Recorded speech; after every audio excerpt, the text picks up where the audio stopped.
find out the conflicting desires. There may be some desires which doesn't have any conflict. So find out all conflicting desires.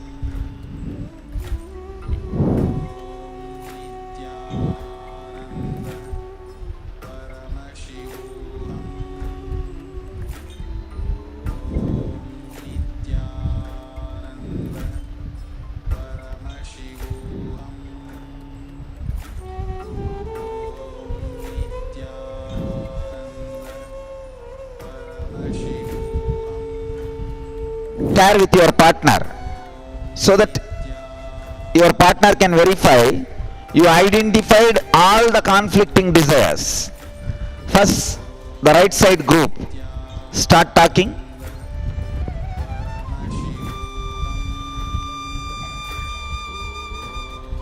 All your conflicting desires are identified.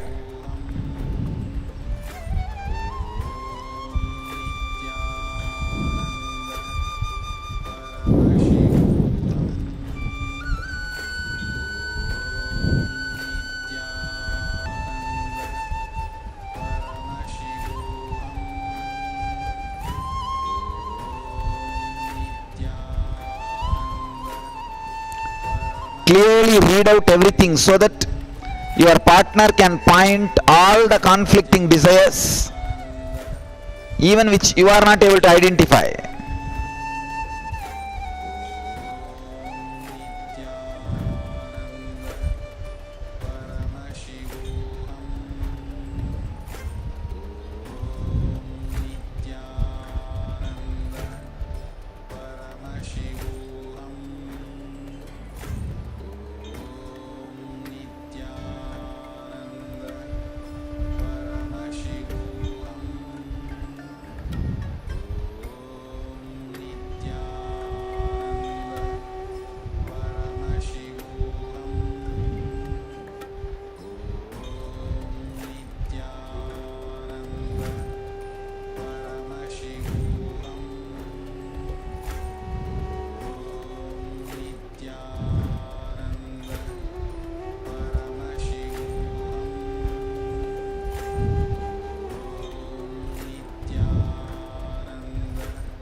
Now my left side can start talking.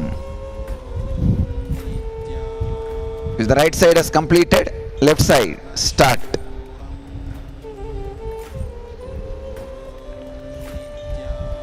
Start expressing every conflicting desires, contradicting desires, so that your partner can pinpoint.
conflicting desire leads to physical fight.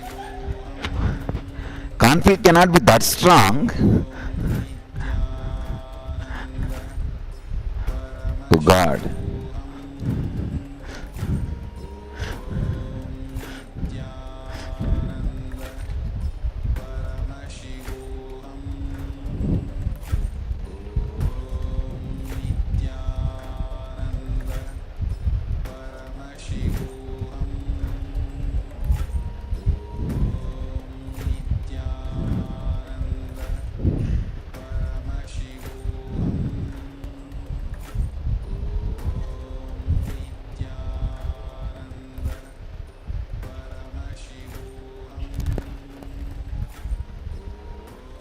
All right.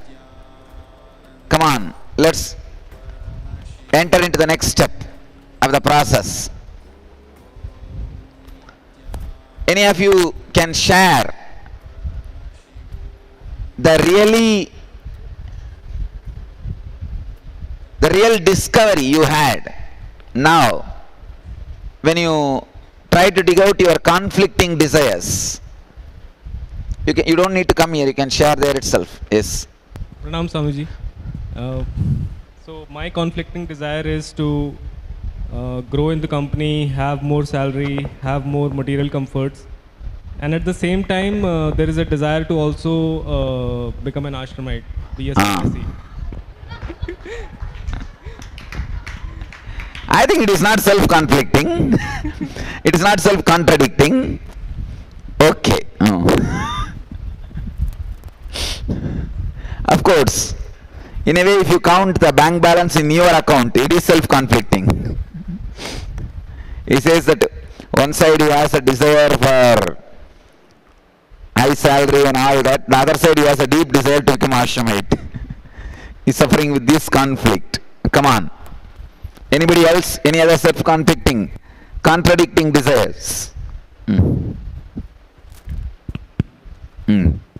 Yeah, Swamiji, I have something similar to what he said. I dream of getting into the corporate world back and become identify myself as a leader and make a tremendous difference to that company and grow career-wise, financially, in every way. At the same time, I feel, why should I get back to the corporate? I am happy watching you every morning, doing all the samyamas. I am so blissful in that. No. You see, what I am saying, this can be actually united. What he asked at least can't be united directly. But what you are saying, you can watch every night Patanjali Yoga Sutra and do samyama blissfully and become a leader. What you are saying is more or less like a superficially contradicting. But when you're working, you won't have time to do all this, Swami. No, I think watch, it is more or less like a, in the initial level contradiction. You think corporate leaders work? No.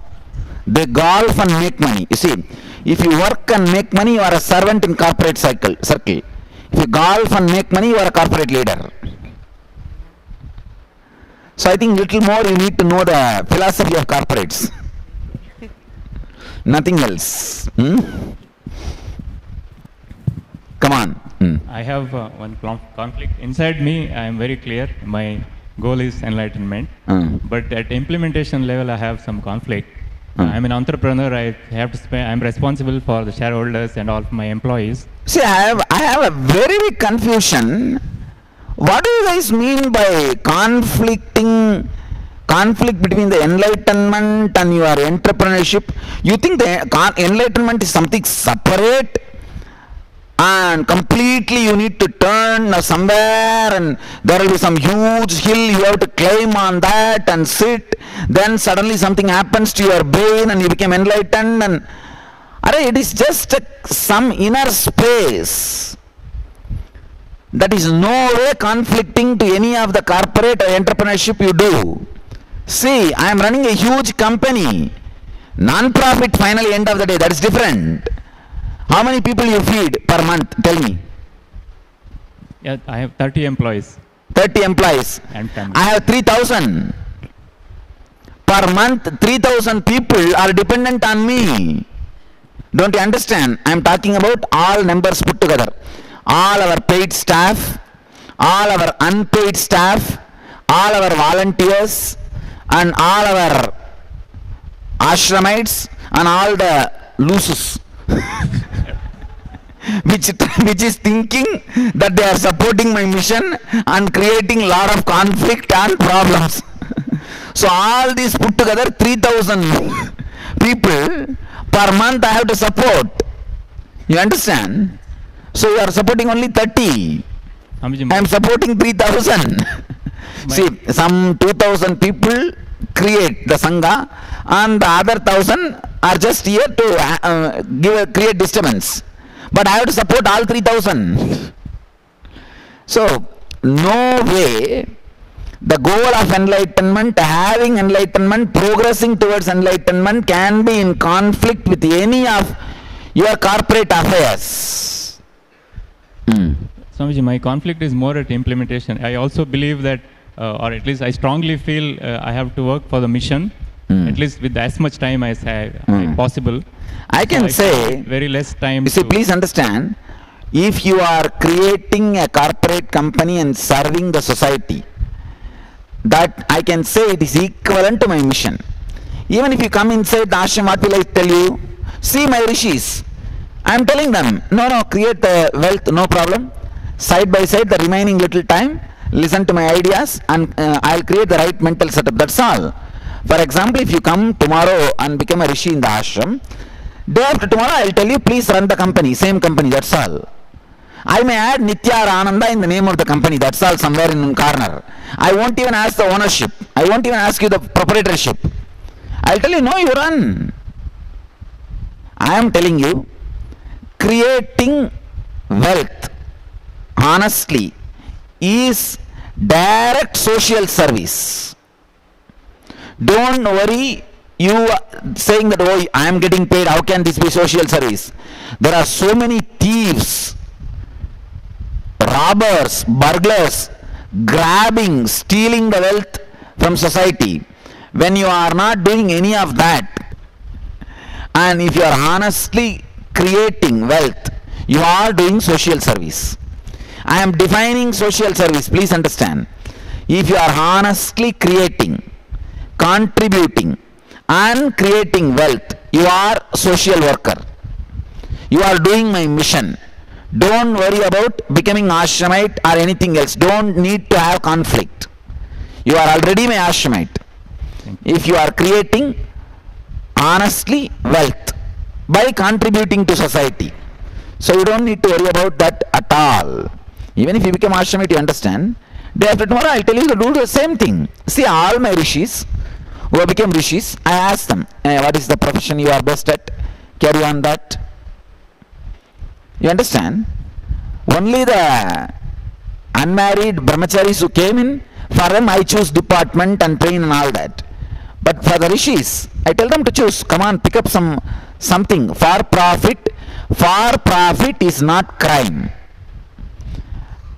Crime is only grabbing, swindling, robbing. That only is crime.